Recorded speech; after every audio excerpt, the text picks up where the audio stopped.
नमस्कार साथियों, मैं आनंद सिंह आपका द ग्लोबल मिनट में स्वागत करता हूं। साथियों, आज हम बात करेंगे एक ऐसे देशद्रोहियों की, ऐसे दोगलों की, जो कि मैं दोगला यूज़ कर रहा हूं, मैं दोषद्रोही यूज़ कर रहा हूं। आप पूरी बात समझिएगा तब समझ में आएगा आपको।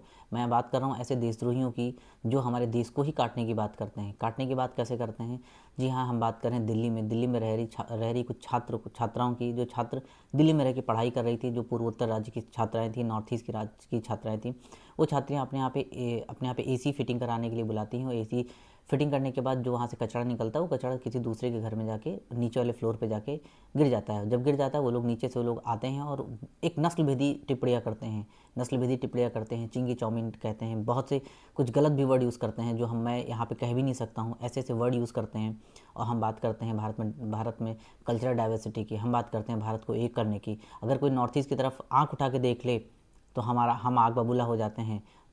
बांग्लादेश ने क्या कह दिया था? बांग्लादेश ने केवल इतना कह दिया था कि ये रास्ता नॉर्थ ईस्ट से होते हुए जाता है, बांग्लादेश का रास्ता नॉर्थ ईस्ट से होके जाता है।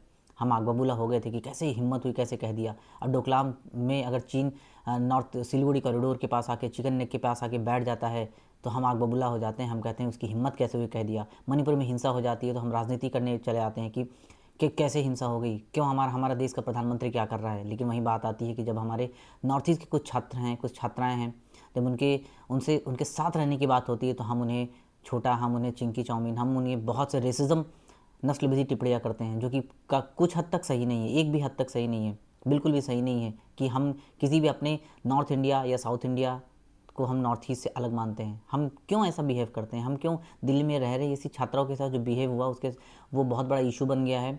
और दिल्ली में की जो सीएम है रेखा गुप्ता जी, उनसे मिली और कही है कि उनको अरेस्ट कर लिया गया है और कहा है कि जो भी उचित कार्रवाई होगी वो होगी। कार्रवाई होगी, मैं मानता हूँ, लेकिन कब तक ऐसे, कब तक नॉर्थ ईस्ट के लोगों को ऐसा फेस करना पड़ेगा? कब तक? आप एंजल चकमा वाला केस देखिए, बहुत सारे ऐसे केस हैं। एंजल चकमा को देहरादून में मार दिया गया, क्यों मार दिया गया? बस इसलिए क्योंकि उन पे टिप्पणियाँ करने लगे वहाँ के लोग। रेसिज्म टिप्पणियाँ क्यों कर रहे हैं? क्यों नस्लभेदी टिप्पणियाँ कर रहे हैं? जब हम बात करते हैं पूरे भारत को एक होने की, क्यों हम नॉर्थ ईस्ट के साथ ऐसा बिहेव करते हैं? क्या रीज़न है?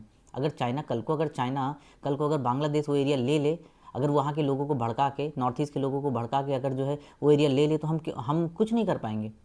आपको मैं लास्ट टाइम भी बताया था एक बार, जब कश्मीर में रह रहे छात्राएँ थे, कश्मीर के जो कॉलेज के छात्राएँ थे, उनके साथ पाकिस्तान बिल्कुल नहीं चाहता था कि उससे नॉर्थ इंडिया एकदम कनेक्ट हो। बिल्कुल, ये एक साजिश थी, नॉर्थ इंडिया ना कनेक्ट हो, साउथ इंडिया ना कनेक्ट हो, पूरा इंडिया जम्मू कश्मीर की छात्राओं के साथ कनेक्ट ना हो।